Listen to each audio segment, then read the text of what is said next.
Familia Jalisco siempre se ha caracterizado por ser muchísimo estado para tan poco gobierno que hemos tenido. Esto se ha notado en los últimos años, en los tiempos de la mal llamada reformación, que no ha sido otra cosa más que una total refundición para el estado de Jalisco. Por eso, el día de hoy vamos a platicar ni más ni menos que con José Luis Sánchez, comisionado nacional del PT en Jalisco, que si me lo preguntan, es una persona capaz de sacar al mal gobierno de Casa Jalisco, capaz de hacer que la Cuarta Transformación se sienta en absolutamente todos los rincones del estado.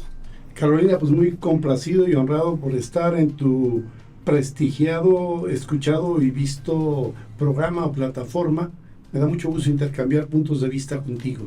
Muchas gracias, José Luis.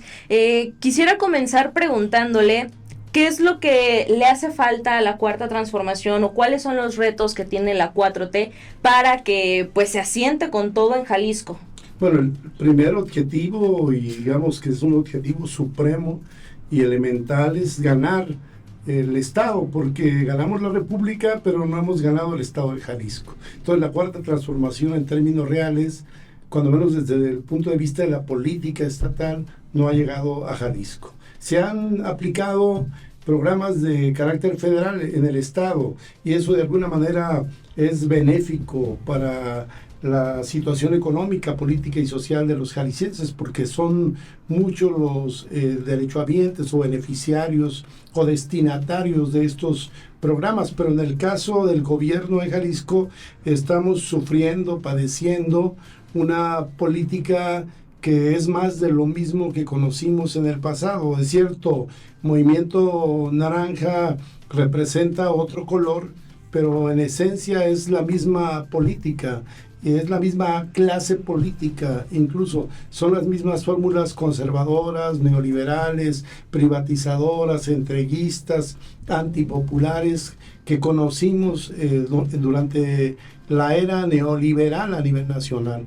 Alfaro en realidad lo que hizo fue deslumbrar a la gente y crear un falso cambio. En realidad fue un espejismo, una ilusión la que se vivió en Jalisco, porque prometiendo que iban a cambiar las cosas, al final de cuentas poco a poco se fue despejando la bruma y aclarando el panorama de tal manera que la gente misma se dio cuenta por experiencia propia que estaba frente a un gobierno que era igual o peor que sus antecesores. Sí, efectivamente, fue puro espejismo, como dice usted. También está saludando con sombrero ajeno, hace algo el gobierno federal en Jalisco y el señor se levanta el cuello diciendo que es él. ¿Cuáles son las necesidades que está notando José Luis Sánchez en el estado de Jalisco? ¿Qué le dicen las y los jaliscienses? Pues yo digo que además de la mejoría en el desarrollo humano, en la calidad de vida de la gente, que ha sufrido un deterioro, no hay la menor duda, y más por el abandono en que lo han tenido los gobiernos que hemos padecido, y me refiero no solo a los naranjas, a los blanquiazules y a los tricolores, porque lo que ha habido en Jalisco es un cambio de colores, o sea, en el mejor de los casos, una alternancia, pero no un cambio.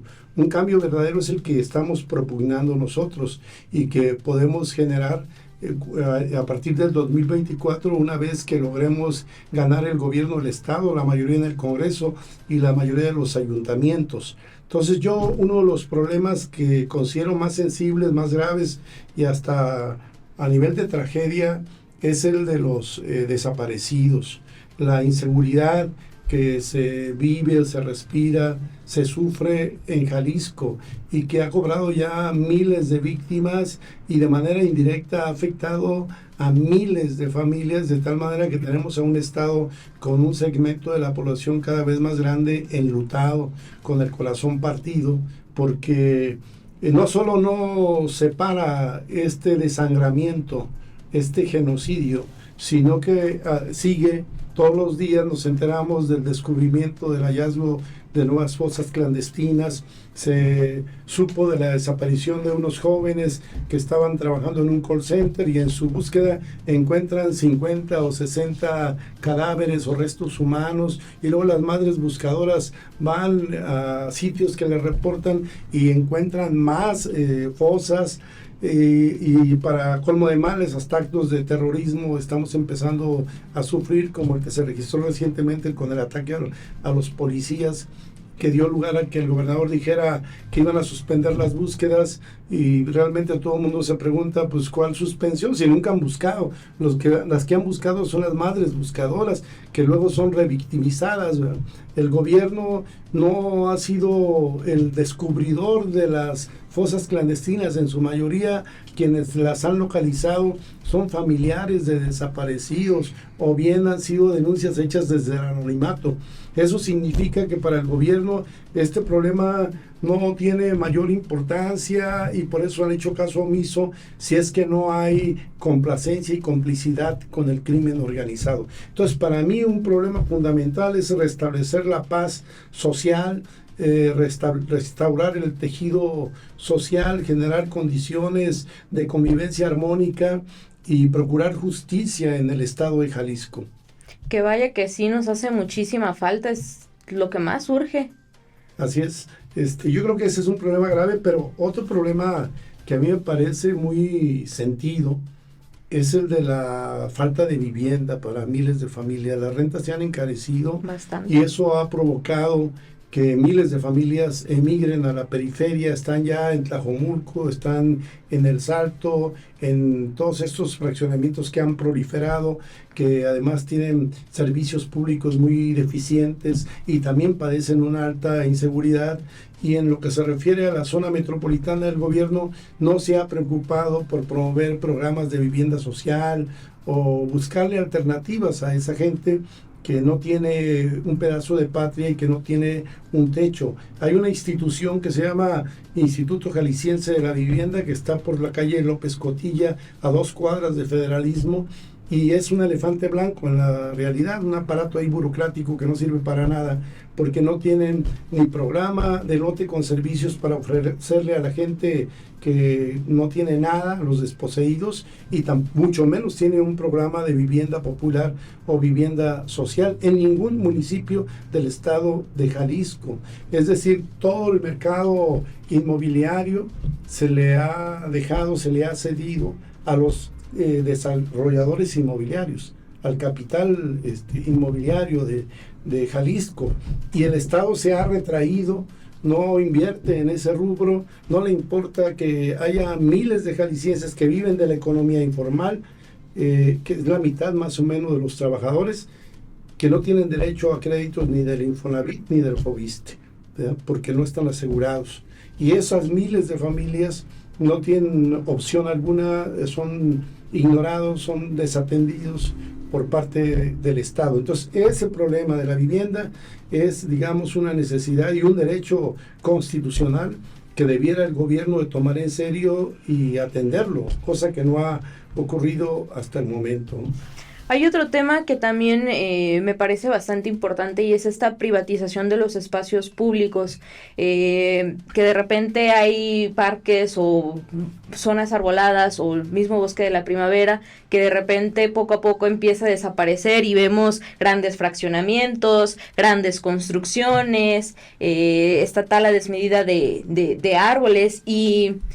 Y ahorita que estábamos hablando del tema de la vivienda, me llama la atención que estos fraccionamientos nuevos o estas casas nuevas son casas de lujo, son casas con un coste muy elevado, o sea, que por todos lados nos están bombardeando, nos dejan sin árboles, nos ponen las casas que hay cerca de la zona metropolitana de Guadalajara, son casas pues impagables para muchos jaliscienses. Sí, se ha construido vivienda o departamentos en edificaciones verticales. En Guadalajara y en la zona metropolitana han proliferado las torres, los rascacielos, y ahí se ofertan departamentos a un costo de 3, 4, 5, 6, 7 millones de pesos, que están fuera del alcance de una familia trabajadora que anda ganando 2,000, 3,000 pesos a la semana. Y las rentas ahorita le consumen el 50% a veces del ingreso al trabajador, o hasta más, cuando lo que aprueba la ONU y otros organismos es un máximo del 30% del ingreso que tiene una familia trabajadora para tal fin. Y al gobierno eso no le importa. Se ha asociado el gobierno con el capital inmobiliario y le ha dado todas las facilidades para que edifiquen esas construcciones verticales, porque ahí está el lucro, ahí está la ganancia. La vivienda social no. En la vivienda social pues es pensar en abatir costos para ofertar vivienda en condiciones más accesibles para la gente que no tiene dónde vivir. Por eso al gobierno poco le importa. Y en cuanto a la privatización de espacios, pues lo estamos viendo pues, en el mismo centro de la ciudad. Ahí hay varios restaurantes que son concesiones que se le dieron en el pasado a Frangé, donde hay pues ya negocios establecidos en espacios que son para el disfrute, de la recreación de la gente, pero te vas al Mercado Corona y los baños también para acceder tienes que pagar, cuando debieran de estar sostenidos por el ayuntamiento. Te vas a las unidades deportivas, el acceso es gratuito, pero el uso de las canchas te cuesta. Antes había medios de transporte estatales. Ahora ese sistema de transporte se ha desmantelado casi por completo y todo el transporte público está privatizado. Lo que ha hecho el gobierno es realizar grandes inversiones como en el Peribús, ¿ya? Toda la infraestructura, pero luego le otorgan las concesiones a los particulares y ellos son los que hacen el negocio del mundo. Por eso los pasajes en Jalisco son altos, son caros, a diferencia de la Ciudad de México, donde con 5 pesos, 6 pesos tú te puedes mover en el metro y en transporte público, a veces hasta con menos dinero. Aquí no, aquí andas pagando 9.50, que son 10 pesos porque no hay cambio. Porque no hay cambio, ¿no?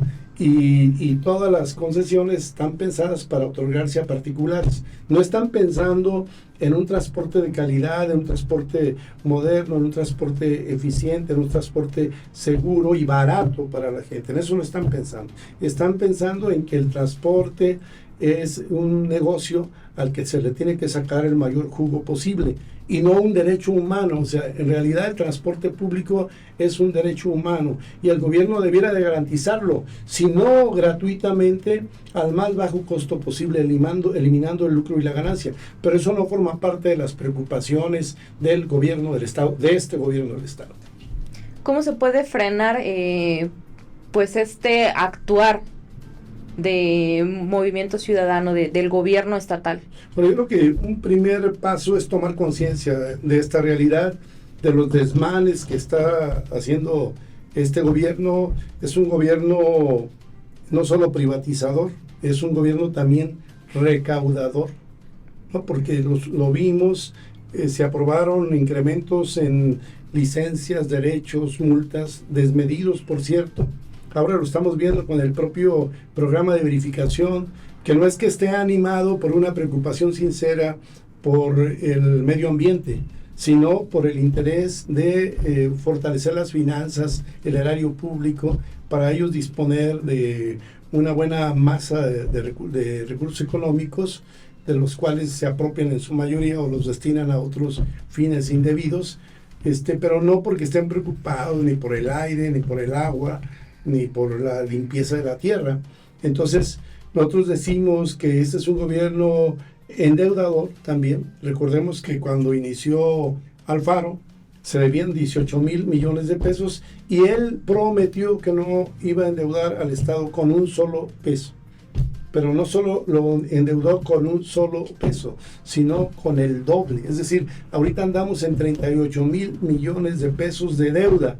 Este es un gobierno endeudador, pero de forma abierta, cínica. Ni siquiera los otros gobiernos endeudaron tanto a Jalisco, porque los 18,000 millones de pesos que heredó Alfaro fueron el acumulado de todas las administraciones anteriores. Y él en 5 años ha endeudado a Jalisco con otros 18,000 o casi 20,000 millones de pesos. Por un lado, no cumplió su palabra y por otro lado repitió las mismas fórmulas neoliberales de transitar el camino del endeudamiento. Pero con más cinismo. Con más cinismo, con más descaro y en forma desproporcionada además, ¿no? Porque bueno, a veces se explica que un gobierno contrate deuda, pero siempre y cuando dicha deuda la pueda pagar en el periodo que le toca desempeñarse, en el sexenio, digamos. Pero cuando tú contratas deuda para heredársela a las nuevas generaciones y tú te vas y simplemente dejas el problema, pues actúas con una irresponsabilidad criminal, ¿no? Y esa es precisamente la característica de un gobierno conservador, neoliberal, digamos, entreguista, como el de Enrique Alfaro. Sí, sí, sí, sí. El diputado Fernández Noroña había estado hablando de no solamente dar una continuidad a la Cuarta Transformación, sino que México se haga más a la izquierda, profundizar más la Cuarta Transformación. ¿Cómo se puede hacer esto en Jalisco?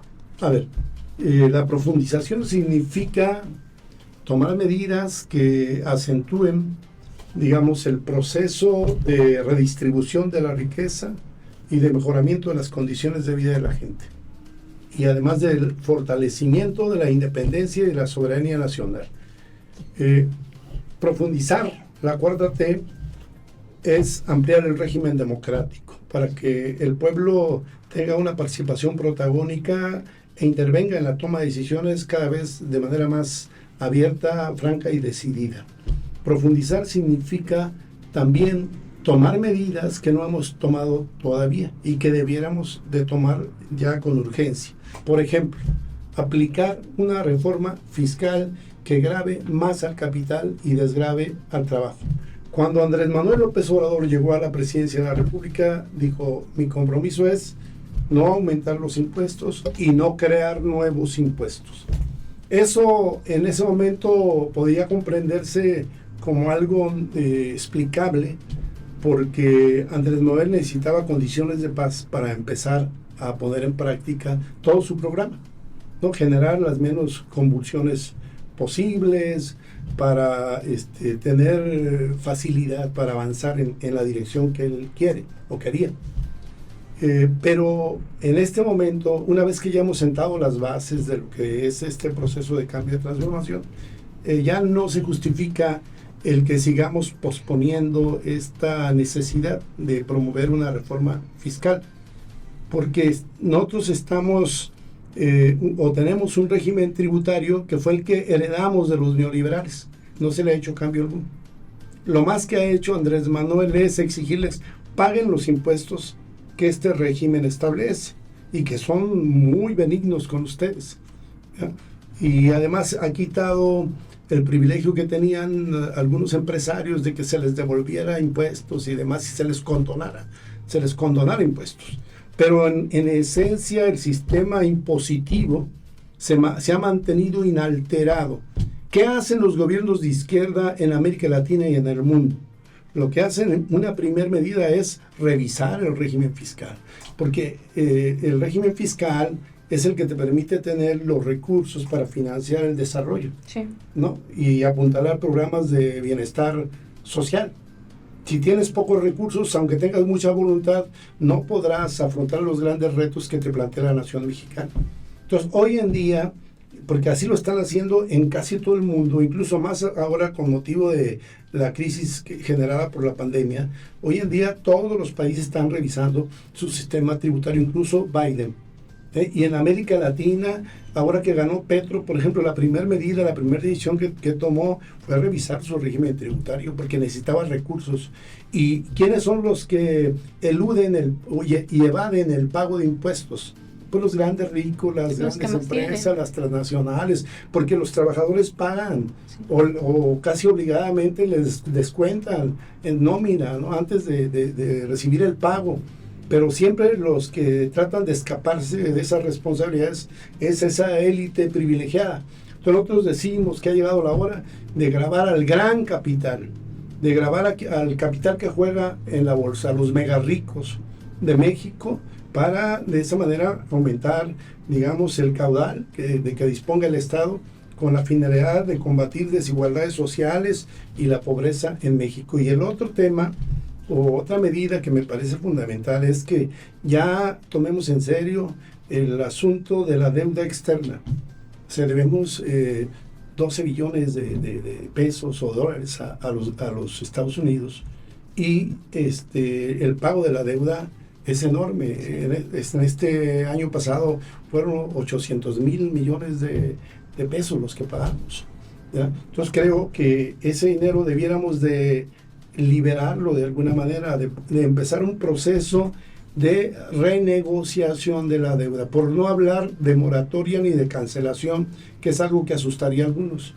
Pero la renegociación es un planteamiento muy prudente, muy razonable, al que han acudido países como Argentina, como Perú y otros países que lograron que les quitaran capital e intereses. Y de esa forma pudieron disponer de recursos con los que afrontaron sus necesidades. Nosotros decimos reforma fiscal por un lado, renegociación de la deuda por otro lado, y yo diría que hasta renacionalización de algunas riquezas. Te pongo el ejemplo rápido. Resulta que Germán Larrea, del Grupo México, es dueño tiene más de 2,000 concesiones. Uh-huh. 2,000 concesiones, te estoy hablando de miles de hectáreas del suelo mexicano. Pero en el caso de la minera de Cananea, tiene 70,000 hectáreas concesionadas, 70,000 hectáreas. O sea, las mineras, las de México, la de Canadá, el Grupo México, las de Canadá y demás, tienen casi 1/3 del territorio nacional concesionado para ellas, del cual están sacando riquezas mineras, ¿no? Oro, plata, en fin. Yo creo que ha llegado la hora de renacionalizar esas riquezas para bien de la patria. ¿Por qué buscar la gubernatura de Jalisco? Porque usted ya tenía la mano bien levantada. Bueno, porque pues yo creo que hace falta un cambio en Jalisco, sí, y un cambio a la izquierda, o sea, no cualquier cambio. Puede llegar quien sea a la gubernatura del Estado, ¿no? Pero desde nuestro punto de vista, el problema no solo es cambiar los rostros, hombres o mujeres, o los nombres de quienes están ahí al frente, o el color del partido que llega. Lo que se necesita es que haya gobernantes con una mentalidad progresista, revolucionaria, que quiera al pueblo y que en verdad esté decidido a impulsar políticas de cambio y de transformación en Jalisco. Y eso significa casi transitar en sentido contrario de como lo ha hecho Movimiento Ciudadano y como lo hizo el PAN y el PRI antes. Y eso sí, y de entrada nos plantea, hay que abrir las puertas del Palacio de Gobierno, porque hoy están cerradas. Los plebeyos no pueden acceder al Palacio de Gobierno. Es más, hay guardias siempre. Sí. Y cuando no hay guardias, hay barreras metálicas ahí. Prácticamente estamos ante búnker ahí, ¿no? Que impiden el paso del pueblo. Le tienen miedo a la gente. Nosotros decimos, hay que abrir las puertas de par y hay que dialogar con el pueblo, respetándolo y, como decía el subcomandante Marcos en su tiempo, mandando, obedeciendo. Es decir, escuchando a la gente y en función de sus propuestas, opiniones, actuar. Por otro lado, pues no endeudar, ¿verdad? Porque ha quedado claro que esa política de endeudamiento al final sale muy cara, porque pides un peso o un dólar y terminas pagando 3, 4 y todo a costa de la economía popular. Hay que aplicar una política de austeridad, hay que combatir la corrupción, que la hay en este gobierno, hay que orientar esos recursos en favor de los sectores más desvalidos de la población. Hay que establecer en Jalisco un programa que se llame Hambre Cero. No puede haber un solo jalisciense que se acueste sin un mendrugo de pan en el estómago. Hay que atender a los desposeídos, hay que impulsar programas de vivienda, hay que ampliar y abrir aún más las puertas de las universidades. No puede ser que en la Universidad de Guadalajara el 60% de los aspirantes sean rechazados. Y me horroricé ayer que leí el dato de que en la UNAM el 90% de los que presentaron solicitud fueron rechazados. En realidad solo se aceptaron 21,000 de 230 y tantos mil que presentaron examen. ¿A dónde mandas a esos jóvenes? De alguna manera tú, al cerrarle las puertas, o los empujas a la delincuencia, a la ilegalidad, a conductas antisociales, o de alguna manera abasteces a las universidades privadas. Sí. ¿Ah? Porque van a buscar, aunque sean universidades patitos, los que tienen muchas ganas de estudiar. Y los que pueden. Y los pagar. Que puedan, porque yo no estoy hablando de universidades de prestigio, ¿no? Donde las colegiaturas son sumamente caras. La gente a veces pues recurre a una universidad patito no porque considere que sea la mejor, sino porque no puede ir a las otras universidades. Entonces, ¿dónde queda la universidad o la educación gratuita, pública, obligatoria, laica? ¿Dónde queda si en el fondo no le garantizas a la juventud opciones y oportunidades de estudio? A ningún joven que quiera estudiar se le deben de cerrar las puertas. Ahora que estuvo Noroña, lo llevamos al Paraninfo de la universidad y, por cierto, muy bien recibido. El rector le dedicó el discurso de bienvenida. Estuvieron 13 rectores presentes y ahí dijo él, y con lo que yo coincido totalmente, que a ningún joven que quiere estudiar se le debe de cerrar la puerta en la cara, ¿verdad? Sino al contrario, ver la manera de abrir posibilidades para su estudio y preparación. Entonces, ese es otro tema que tenemos que atender: la educación, la cultura. Los libros son fundamentales, la gente tiene que leer, tenemos que despertar el amor por la lectura. Hay muchas cosas por hacer, todo un programa, pero yo sí te garantizo que, y toda mi vida ha sido así, que yo estoy participando en este movimiento desde sus albores, incluso antes de que apareciera Andrés Manuel. Pues él estaba en Tabasco, durante un tiempo en el PRI. Yo ya militaba en la izquierda desde muy joven, desde el PSUM, Partido Socialista Unificado de México. Yo fui muy joven diputado federal, éramos 500, yo era casi el más joven de los 500 en ese entonces. Y desde entonces yo he seguido PMS, luego PRD, y luego Morena, y luego PT. Es decir, soy un hombre que ha transitado siempre por la izquierda, al lado del pueblo, y luchando y soñando por una sociedad más humana, más justa, más igualitaria, que nos garantice la realización, cuando menos, de los derechos que hoy consagra la Constitución General de la República: el derecho a la educación, a la salud, a la vivienda, al trabajo, a la cultura, a la felicidad. Ha estado toda su vida caminando con el pueblo, junto al pueblo, por y para el pueblo. Ya nos estuvo contando un poquito de su trayectoria, siempre ha sido abanderado de la izquierda. A mí me queda claro que si alguien tiene la capacidad y la voluntad para pues empezar a resanar a Jalisco, es usted. Pero ¿cómo sería el proceso dentro de la coalición para pues definir? ¿Va a ser encuesta? Bueno, yo soy aspirante, no soy iluso, tampoco sé que no es fácil lograrlo. No porque yo no tenga las prendas, que creo que las poseo. Claro. Estudié 2 carreras universitarias, una carrera técnica, fui diputado federal, fui diputado local en Nayarit, fui diputado local en Jalisco, fundé 80 colonias populares, fundé un partido político estatal, he estado siempre en la izquierda, nunca me he vendido, nunca me he rendido, nunca he traicionado. Estuve con Andrés Manuel en sus inicios, cuando el desafuero, y desde entonces hasta ahora lo he acompañado, lo he apoyado. Pero sé que el proceso de selección o de elección del abanderado para la gubernatura pues va a ser muy complicado, ¿eh? Y más allá de, digamos, tu trayectoria política, que puede ser presentable, están las complicaciones del propio método, que si fuera el mismo que se va a aplicar para los aspirantes presidenciales, que es el de la encuesta, pues yo me sometería al mismo, en el entendido de que tú estás en desventaja cuando no tienes dinero para salir tan posicionado como quisieras, sí, ¿no? Frente a otros que te pueden poner espectaculares, que pueden de alguna manera alterar la equidad del proceso. Pero aún así, pues yo estoy en el plan, digamos, de participar en este proceso en las condiciones o términos que se acuerde finalmente, con el método que se decida.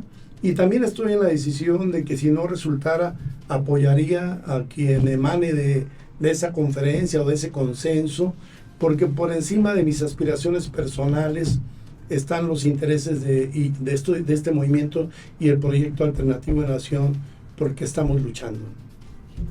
Pero ¿cuál es el método que, si le preguntaran a usted, cuál diría es con el... Yo siempre he sido afecto a la elección primaria, pues, ¿no? A un método democrático donde participe la gente y le digas, pues aquí hay estas opciones, tú elige la que consideres mejor, ¿no?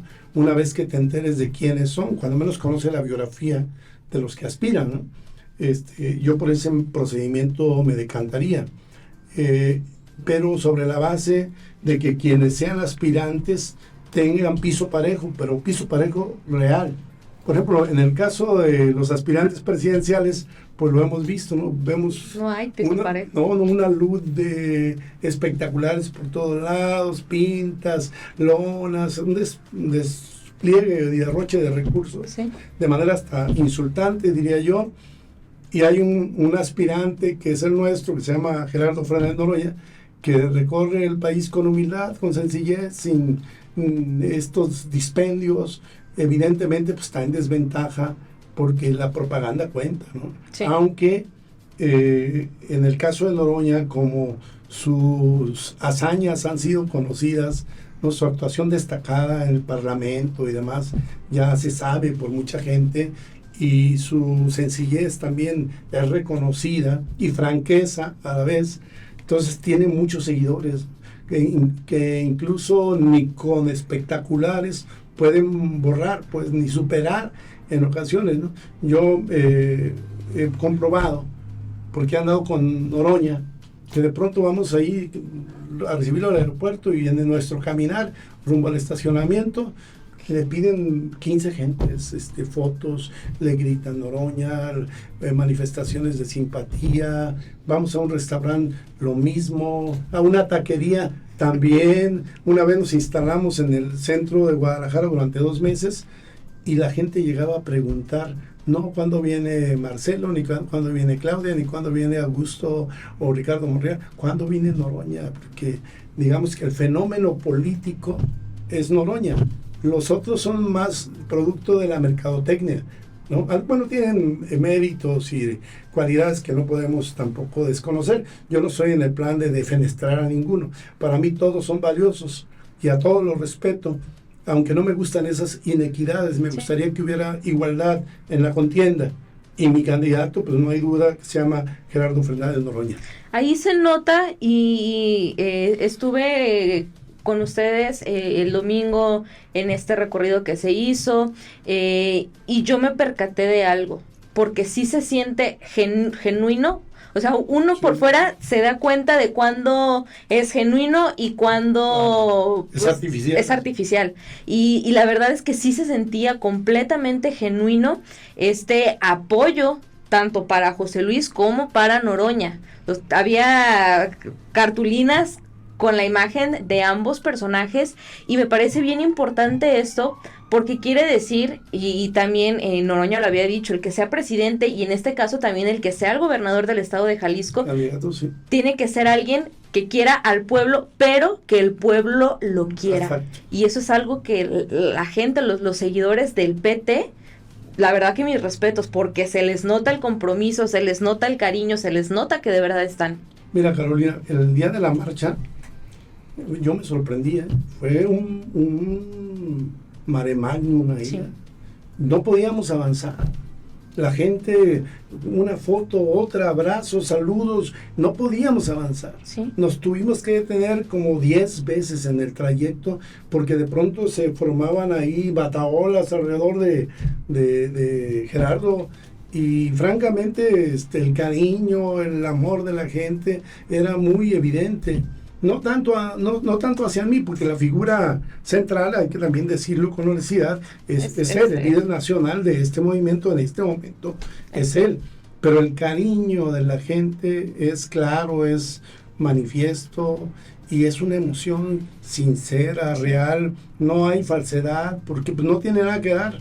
Dice Gerardo que algunos le llamaban, le decían, pues que yo quiero apoyarte, pero quiero ponerme de acuerdo para contigo, para ver de qué manera también me ayudas. No, si me quieres apoyar, apoyo, no tengo nada que dar, y yo quiero poner unas cartulinas, ¿dónde puedo pasar a recogerlas? No vas a pasar a recogerlas a ningún lado, tú hazlas, y ve y compra tu cartulina y ponle el nombre, porque pues no tengo recursos, ¿no? Entonces el cariño hacia Gerardo es un cariño de verdad, un cariño sincero. Sí, eso sí se nota. Quedé pues muy satisfecha, muy sorprendida, porque de verdad se siente, se nota. Sí, es evidente, y se manifiesta en todos lados. Sí. Yo he estado en Nayarit con él también, y es el mismo fenómeno. Ayer vi que estuvo en Sinaloa, y lo mismo, ¿no? En toda la República, y va creciendo. Los otros ya están estancados, ya dieron lo que tenían que dar, y Gerardo hacia arriba, en ascenso. Sí, creciendo como la espuma. Sí. Es todo un fenómeno político, que eso revela pues la necesidad que tiene el pueblo de líderes auténticos, líderes genuinos. No que sean hechos por la propaganda, ni que tengan detrás el aparato del Estado, que sean ellos mismos, con su actuación, con su trayectoria, con sus cualidades, su talento, los que se ganen el corazón de la gente. Y la gente que es inteligente y que es agradecida, reconoce a quienes son sus líderes de verdad, ¿no? Sí. Pues muchísimas gracias, José Luis, por esta plática, por esta entrevista. Pues a seguir trabajando por Jalisco. Pues yo también muy agradecido contigo, Carolina, como te lo expresé en otro momento. Yo muy sorprendido de que una joven como tú, tan inteligente, tan cálida, tan solidaria, nos haga el favor de entrevistarnos. No, muchas gracias. Gracias, aquí está su casa. Muy bien.